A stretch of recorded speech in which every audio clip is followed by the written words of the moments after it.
Estos dos huesos. ¿Se acuerdan de todos esos dos huesos? Claro. El radio del público, ¿cierto? Característico, ¿por qué? Porque tenemos altas articulaciones. ¿Cuántos tipos de articulaciones tenemos? El cuerpo humano. ¿Cuáles son las articulaciones? Tenemos articulaciones móviles, semimóviles y móviles. ¿Cuáles son las móviles? Las que se mueven, obviamente. ¿Cuáles son? Características. ¿Qué es? La de montar, las cóncavas convexas, las costillas, las trocoides, las troqueales. ¿Se acuerdan de eso? Hola que sí. ¿Ya? Entonces es importante tomar en cuenta, como le todo el antebrazo tiene inserción muscular. Tenemos inserciones musculares que son anteriores, tenemos inserciones musculares que son posteriores, laterales. Los anteriores son los flexores o los extensores. Los flexores, ¿no? Los posteriores son los extensores y los laterales son los supinadores, ¿no? ¿De acuerdo? Bueno, creo que sí. Entonces, tomando en cuenta todo eso que le he dicho, las inserciones musculares, tenemos planos, profundos, superficiales, no sé si ustedes se están acordando cuando hicieron la práctica de anatomía, me decían maestro. Tenemos el coronador redondo, el coronador para, tenemos el coronador mayor, el coronador menor, tenemos el coronador largo, primer, segundo, radial. ¿Se acuerdan de eso? ¿Sí, no? Bueno, entonces, esto es característico y es importante que ustedes se acuerden. Tenemos tipos de articulaciones. Si desde arriba hacia abajo tenemos una articulación cubital, radiocubital, tenemos una articulación radiocubital proximal, una radiocubital distal y tenemos la radiofacial. En todo el antebrazo, todas esas articulaciones. ¿Ya? Entonces, del día 14% van a ser de todas las fracturas se van a encontrar a nivel del antebrazo. El 62% de toda la extremidad superior vendría a estar en el antebrazo. Y más frecuente vendría a ser en los niños que en los adultos. ¿Ya? Tomando en cuenta esto, la tecnología viene del 60, del 30 al 60% de los niños superiores, las fracturas que van a estar en tercio medio. ¿Ya? El 4%, del 3 al 4% son las fracturas en niños, que son las fracturas en tono o fracturas en tallo verde. Pero nos dice que el 75% al 84% son a nivel del tercio diafisario distal o la parte distal de la muñeca, la parte distal a nivel de la muñeca. El 15 al 18% vendría a ser diafisaria pura o medial, o el 1 al 7% vendría a ser fracturas que vendrían a ser proximales, ¿ya? De la parte proximal del hueso. Los mecanismos pueden ser por caída de altura, por conducción directa, puede ser por alta de vuelo, puede ser por traumas indirectos, puede ser por fracturas patológicas. Según el mecanismo de Friedman, nos dice que dependiendo del momento de la flexión de la muñeca, cuando nosotros nos caemos y la flexión de la muñeca está en 90 grados, es una fractura de radio distal.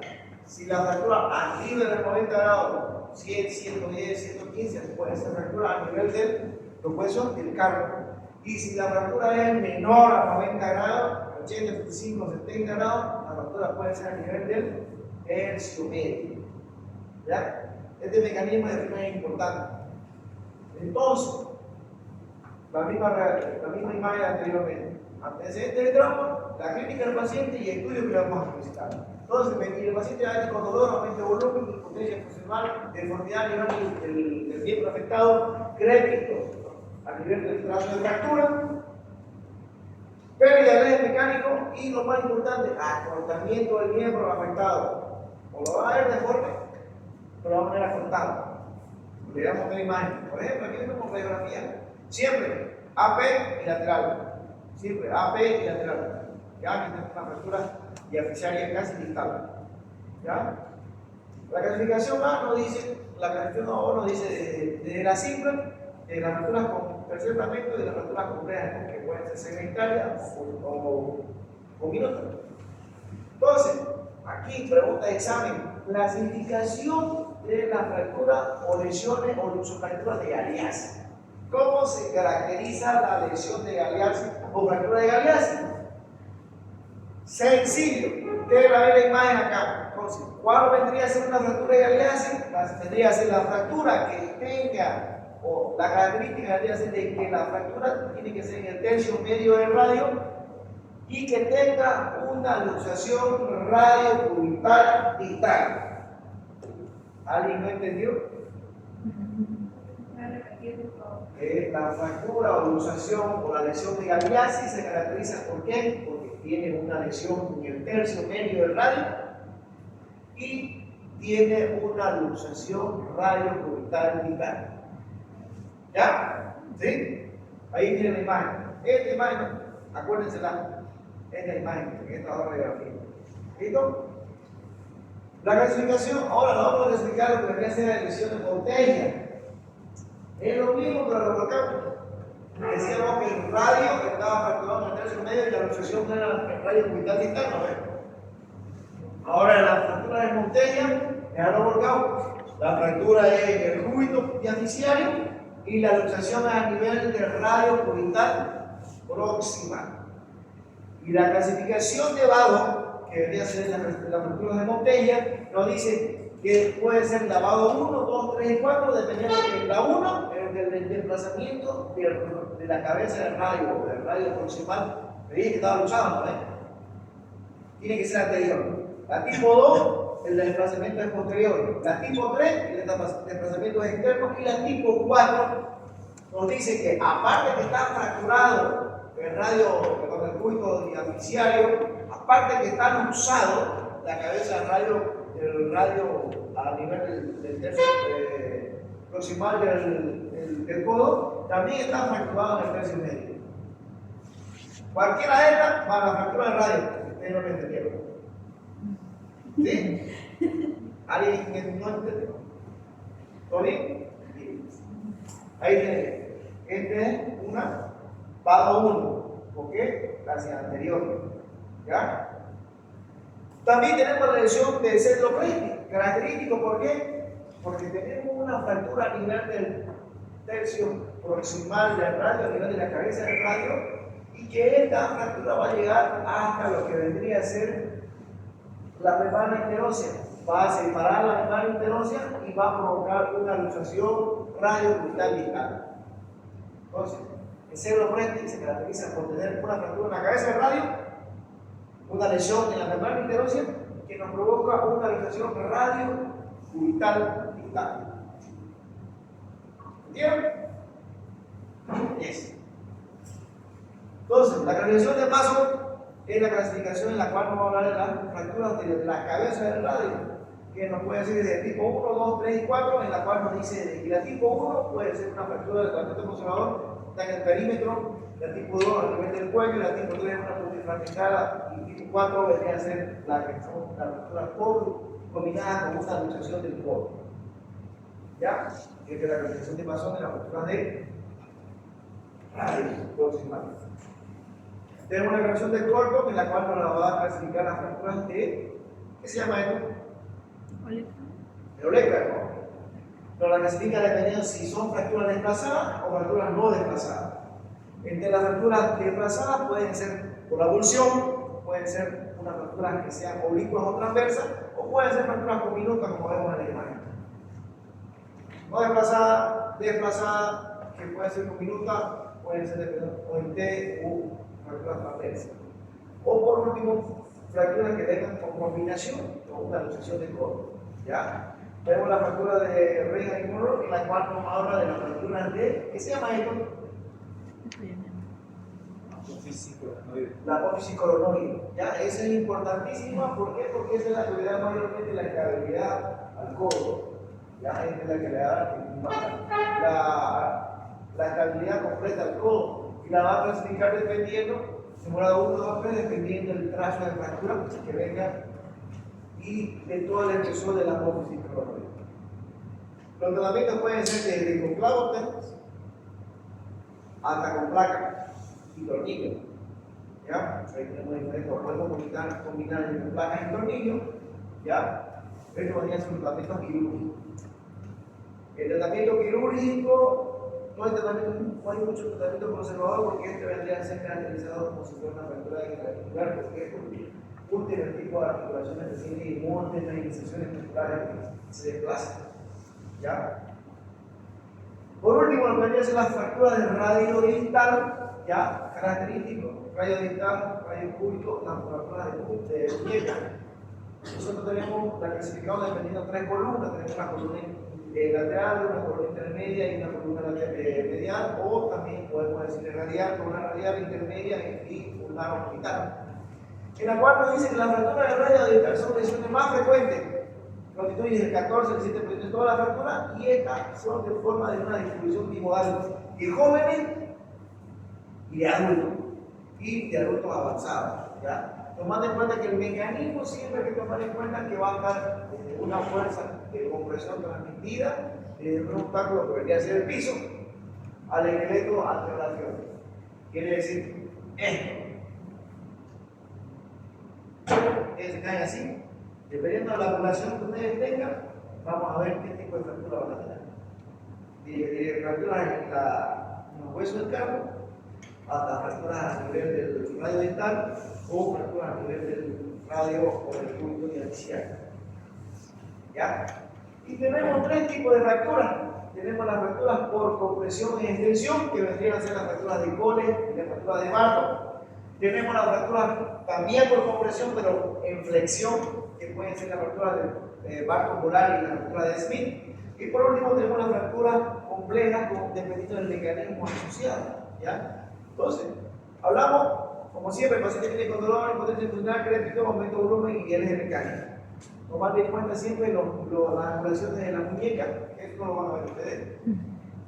Y comenzamos a hablar de lo mismo que debería ser un epónimo. Las fracturas de Cole, pregunta de examen también, se define como una fractura transversal metafisaria, ¿ya? El radio que puede estar, esto metáfisis está por encima de los 3 centímetros a nivel de la muñeca con el desplazamiento. Y lo característico, aparte que debería ser una fractura extraarticular, es metafisiaria, pero el fragmento distal se va a hacer hasta dorsal, se va a hacer dorsal. Quiere decir que el fragmento va a estar para arriba. ¿Ya? La fractura de Smith es su homóloga, lo mismo de la Colex, solamente que el fragmento distal va a estar hacia abajo. Por eso una dice que es la fractura del tenedor y la otra del tenedor invertido. Esta es la fractura del tenedor que es la Colex, así viene. La diabetes. Así viene el paciente con este tipo de deformidad cuando la fractura de Colex es una fractura extraarticular. Así viene cuando viene la fractura de Smith, a lo volcado. Este fragmento está para arriba, la Colex, y está para abajo. ¿Sí? ¿Me entendieron? Esa es la característica del trabajo. Colex y Smith. Las fracturas de Schoenfeld son las fracturas que van a estar características porque van a ser fracturas a nivel del estenoide del radio. ¿Ya? Las fracturas del Barton son características porque son fracturas parcialmente articulares, que pueden ser o dorsales o palmares. Tenemos fracturas de Barton, dorsales o palmares o ventrales. La fractura de Schoenfeld. La imagen aquí y la radiografía. Y las fracturas de Neypoch son las fracturas que van a provocarse por un hundimiento de la fosa semilunar. Se va a hundir la fosa semilunar por el mismo hueso que va a provocar el hueso semilunar. Como lo ve acá. Se hunde. Hay hundimiento del hueso. Hay hundimiento de la fosita semilunar. Y por último, lo que había es la fractura, la clasificación de Friedman. El AGA es del 1 al 8. Sumamente fácil, es importante, es sumamente fácil. Decimos que la tipo 1 y la tipo 2 son fracturas extraarticulares, así como la Cole y como la Smith. La tipo 2, la 3 y 4 son fracturas interarticulares que van a afectar la articulación radiocarpiana. Y la 4, no, aparte de la lesión radiocarpiana, también nos afecta la flexión tiroides. La tipo 5 vendría a ser una fractura interarticular que afecta la articulación radiocubital. La tipo 6, lo mismo que la 5, pero con la apófisis esteroidal del cúbito. Por último, la tipo 7 es una fractura interarticular que va a afectar la articulación radiocubital y radiocardiaca. Y para que sea una prima de 8, todo lo mismo de la 7 con apófisis esteroidal. ¿Me entendieron? No creo. Ahora con la imagen se van a dar cuenta. Tipo 1, fractura como la de Cole, extraarticular. 1. Para que sea 2, prima 2 tiene que estar igual que la 1, pero con la apófisis de estiloide. ¿Ahí? ¿Entendieron ahora? La tipo 3 es una fractura que va a comprometer lo que debería ser la articulación radiocarpiana. La tipo 4 tiene que ser igual que la 3, pero con la apófisis de estiloide del tuyo. La tipo 5 va a afectar la articulación radiocubital. Para que sea 6, tiene que ser igual que la 5, pero con la apófisis de estiloide. La 7 va a comprometer la articulación radiocubital y la radiocarpiana. Y para que sea 8, tiene que tener presión a nivel de la apófisis de estiloide. ¿Ahora sí me entendieron? 10. Esta es la producción de melón, que no le van a entender nada, si se me había pasado directo. Porque si no me entendieron, bueno, no me otra ni idea. Tenemos criterios importantes para la evaluación radiográfica. Nosotros sacamos radiografía a la muñeca, la abertura de la muñeca, pero tenemos criterios en los cuales decimos, es quirúrgico, conservador. Realizamos reducciones o no realizamos reducciones. ¿Ya? Entonces, para que veamos si es no quirúrgica, tenemos que tener una combinación dorsal menor o mayor al 50%. ¿Ya? Tenemos que tener una angulación dorsal menor a 20 grados y un acortamiento radiocubital mayor a 10 milímetros, que vendría a ser 1 centímetro. Tenemos la otra clasificación, los otros criterios que son más largos, que no dicen lo mismo que la anterior, pero con lesiones asociadas, como ser impactación articular, escalón interarticular mayor a 2 centímetros, mayor de fragmento, una mayor osteoporosis, fracturas de estiloides asociadas, compromiso interarticular, muchas cosas. ¿Ya? Entonces, cuando no tenemos tratamiento quirúrgico, tenemos que realizar las reducciones. Y aquí tenemos una fractura, realizamos la tracción, y deformamos la fractura y colocamos en su lugar. Es un poquito fuerte para que nunca lo ha visto, pero se van a calcular en el internado. ¿Ya? Colocado las maniobras, colocado de yeso, tenemos diferentes tipos de reducciones, podemos hacer reducciones con 2 personas, con reducción, estabilización de la fractura, o también podemos utilizar estos equipos que son los pilotractores que van traccionando al paciente. Lo van a traccionar, ¿ya? Que lo van a traccionar. Evita que uno haga fuerza. ¿Ya? Y así reaccionamos los poderes del sistema. Entonces, no todo el mundo lo hace, ¿no? También tenemos las traumas chinas que van traccionando al paciente así. ¿Vale? Si la fractura está impactada, él lo va desimpactando y lo está colocando en su cuerpo. Pero tarda 6 horas. ¿Ya? Y cuando hablamos de los tratamientos quirúrgicos, estamos hablando de colocado de clavijas, Kirchner, como vemos acá, una reducción y fijación con clavijas Kirchner. También podemos utilizar las placas y tornillos, como vemos en este caso, diferentes tipos de placas, desde las más sencillas hasta las más modernas, que deberían ser de ángulo variable. ¿Ya? También tenemos tipos de abordaje que pueden ser dorsales o pueden ser palmares, y la utilización de las placas podemos tener de esta forma. La placa T, la radiografía AP, la radiografía lateral, que es una radiografía con un tratamiento quirúrgico con una placa de ángulo variable. Las podemos combinar la placa con las clavijas, ¿ya? Y lo característico, siempre, como le dije anteriormente, toda articulación tiene que tener una organización precoz. Todas. Porque la articulación para eso, moverse. ¿Alguna pregunta? Vámonos.